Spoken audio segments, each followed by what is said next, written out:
자, 우리 이제 지형 도면의 작성이라는 게 나오는데 19페이지예요. 그래서 6명 시장 군수가 원칙적으로 지형도에다가 도시군 관리 계획으로 결정된 사항을 표시해서 지형 도면을 작성해야 됩니다.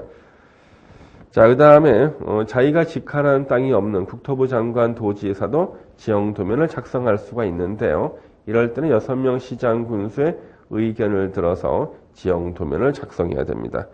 자, 우리 지형 도면의 요 승인. 자, 지형 도면의 승인. 이거는 시장, 단 대도시 시장이 아닌 시장 군수가 지형 도면을 작성했을 때는요, 관할 도지사의 승인을 받아야 되는 겁니다. 그래서 대도시 시장은요, 지형 도면을 작성해도 승인을 받지 않아요.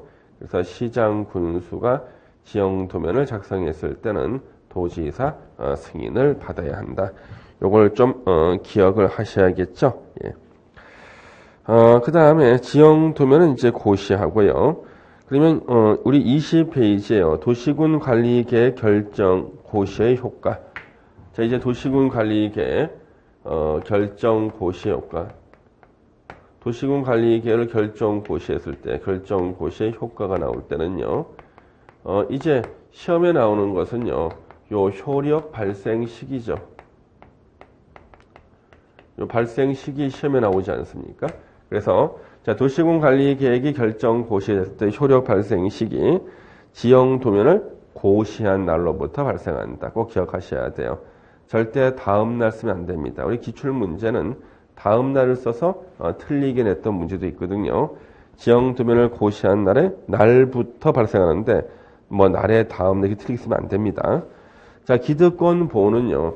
자, 도시군 관리 계획이 결정될 당시 이미 사업이나 공사에 착수한 사람은 그 도시군 관리 계획이 그 사업이나 공사에 충돌되는 것이라 할지라도 하동공사 계속할 수 있다. 그렇죠? 그 다음에 시가화 조정구역이나 수산자원보호구역으로 지정되기 전에 이미 사업이나 공사에 착수했다. 그러면 시가조정구역이나 수산자원보호구역으로 지정됐다 할지라도 하동공사 계속할 수 있다. 단 이때는 3개월 내 신고는 하여야 합니다. 도시군 관리계획 5년마다 재검토. 자, 이 5년마다 재검토도 나왔어요.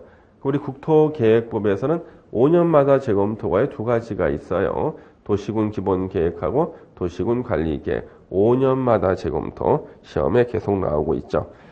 자, 이제 우리는 20페이지 우리 용도지역 보겠습니다. 20페이지예요. 예. 20페이지에 여기 용도 지역에 대한 게 나오죠. 우리 용도 지역에서 기본적으로 알아야 될 거. 자, 대한민국의 전 국토를요. 기본적으로 4개 용도 지역으로 나누죠. 그러면 대한민국의 모든 토지는 원칙적으로 4개 중에 하나의 용도 지역으로 지정이 돼 있어야 돼요. 근데 물론 미처 지정 안 되어 있는 경우도 있을 수가 있고요. 그러면 이 용도 지역은요. 대한민국의 전 국토를 대상으로 이게 지정합니다. 전 국토를 대상으로 지정한다. 그 다음에 용도 지역에서 우리 가장 많이 나왔던 시험 지문은 중복해서 지정할 수 없다는 거예요. 중복해서 지정할 수 없다. 이게 시험에 제일 많이 나왔어요. 하나의 토지 위에는 하나의 용도 지역만 지정해야 됩니다. 중복해서 지정할 수 없다. 이게 제일 많이 시험에 나왔다는 거죠. 그 다음에 세 번째 용도 지역은요. 도시군 관리 계획 내용 1번에 있었잖아요. 그래서 도시군 관리 계획으로 결정합니다. 도시군 관리 계획 위반 결정 절차에 따라서 도시군 관리 계획 용도 지역을 결정한다. 그래서 도시군 관리 계획을 결정하기 때문에 용도 지역의 지정권자는 누구냐는 거예요. 누가 지정하는가? 지정권자는요. 도시군 관리 계획 결정권자를 계급순으로 쓰는 거죠. 국토부 장관, 그리고 시도지사, 그리고 대도시 시장이에요. 그 예전에 나왔던 전통적인 틀린 지문이 뭐냐 그러면 여기서 전통적으로 틀린 지문은요. 여기서 요걸 쓰는 거예요. 대도시 시장 대신에 시장 군수라고 쓰는 것이 전통적으로 틀린 지문이었습니다. 그래서 기출문제 많아요. 용도 지역은 시장 군수가 도시군 관리 계획으로 지정한다. 잘 공부해놓은 것은 용도 지역은 도시군 관리 계획으로 지정한다는 것은 공부했어요. 그러니까 수험생들이 아는 것은 맞게 써주는데 시장 군수가 하면 안 돼요. 시장 군수 용도 지역에 대한 도시군 관리 계획 결정권자가 될 수가 없거든요. 조심해야겠다. 용도 지역이 지정이 되면 그 지정 효과가 있다고요. 지정 효과. 자, 용도 지역이 지정이 되면요. 그 지정 효과는 행위 제한이 적용되는 거예요. 용도 지역에 따른 요 행위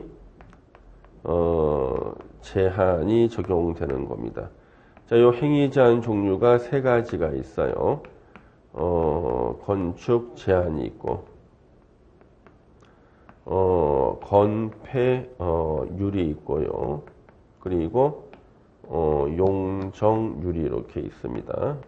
그래서 건축 제한, 건폐율, 용적률 요 세 가지. 그래서 행위 제한은 일단 요 세 가지입니다. 건축 제한, 건폐율, 용적률 이렇게 있어요. 건축 제한, 건폐율, 용적률 요 세 가지가 행위 제한이 되고요. 건축 제한, 어떠한 종류 건물을 지을 수 있다, 못 짓는다. 뭘로 정하는가? 원칙이 국토계획법 시행령입니다. 원칙이 국토계획법 시행령. 예외가요. 특별 규정이 있을 때는 요 특별 규정을 우선 적용하게 되는 거죠. 이렇게 보시면 돼요. 이 전반적 용도 지역에 대한 핵심 사항들인데 용도 지역 공부의 기본은요. 용도 지역 종류를 다 외우고 세분되는 거 외우고 제목과 뜻을 연결시키는 게 되겠죠. 자, 그래서 우리 용도 지역 뜻 중에서 시험에 꼭 우리 알아둬야 되는 거, 우리 주거, 상업, 공업, 녹지, 주상, 공록, 도시지역 세분되는 거죠. 그 중에서 먼저 생산 녹지 지역의 뜻을 한번 보세요. 농업적 생산을 위해서 개발을 유보한 지역. 도시 지역에도 논밭이 있죠. 도시 지역 안에 있는 농지 중에서 바둑판 모양으로 경지 정리가 잘 되어 있습니다. 이런 농지에서는 주로 꽃을 키우는 화훼 농업을 해요. 이게 바로 부가가치가 높아가지고요. 그걸 갈아엎고 건물 지어서 월세 받는 것보다 훨씬 더 유리하다. 농업적 생산을 위해서 개발을 유보한 지역을 말하고요. 그 다음에 우리 계획관리 지역 거의 매년 나오죠.